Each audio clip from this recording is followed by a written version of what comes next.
నన్ను అవమానంగానే చేసిండు. అసలు నాకు అసలు ముందుకు కూడా రానియలేదు.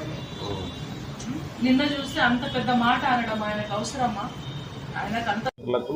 అందరికి నమస్కారం. నా పేరు బెల్లయ్య నాయక్, ఆదివాసీ కాంగ్రెస్ స్టేట్ చైర్మన్ని, తెలంగాణ ప్రభుత్వంలో ట్రైకార్ చైర్మన్ని, ట్రైబల్ ఫైనాన్షియల్ డెవలప్మెంట్ కార్పొరేషన్కు చైర్మన్ని. కాంగ్రెస్ పార్టీ తరఫున ఎస్టీ డిపార్ట్మెంట్కు ఇక్కడ బాధ్యత తీసుకొని పనిచేస్తున్నా. దేశవ్యాప్తంగా నేషనల్ వైస్ చైర్మన్గా కూడా పనిచేస్తా ఉన్నాం. మేము గత 5 రోజులుగా పేపర్లలో ఈ సంఘటనను మొత్తం చూస్తూ ఉన్నాను, నేను టీవీలలో చూస్తూ ఉన్నాను.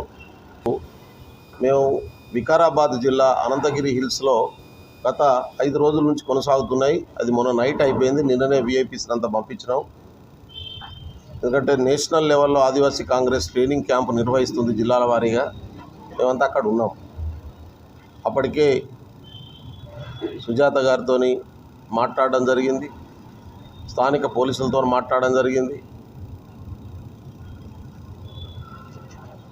వాళ్ళు గౌరవ పిసిసి అధ్యక్షులు గారి దృష్టికి తీసుకెళ్లడం జరిగింది, గౌరవ ముఖ్యమంత్రి గారి దృష్టికి తీసుకెళ్లడం జరిగింది.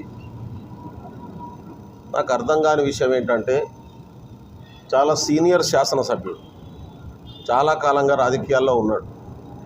ఆయన ఫస్ట్ టైం ఎమ్మెల్యే కాదు, గతంలో కాంగ్రెస్ పార్టీలో ఉండి ఎమ్మెల్యే అయినటువంటి వ్యక్తి. అంతో ఇంతో ప్రజల్లో గౌరవం ఉన్నదనేటటువంటి భావిస్తూ ఉన్నాం నేను దాకా. కానీ ఆయన మిగతా వాళ్ళ లెక్కనే ఒక అహంకారపూరితమైనటువంటి కుల మదోన్మాదంతో ఉన్నాడనే విషయం, స్త్రీల పట్ల చులకన భావం ఉందనే విషయం, స్త్రీలంటే గౌరవం లేనటువంటి తనం ఉన్నదనే విషయం నిన్న సుధీర్ రెడ్డి గారు మాట్లాడినటువంటి వ్యాఖ్యలతో అర్థమవుతా ఉంది. ఆయన ఒక కార్పొరేటరు, అందులోనూ ఆదివాసీ బిడ్డ, కార్పొరేటర్ని అవమానం చేయలే, మొత్తం స్త్రీ జాతిని అవమానం చేసినటువంటి పరిస్థితి, మానవ జాతిని అవమానం చేసినటువంటి పరిస్థితి.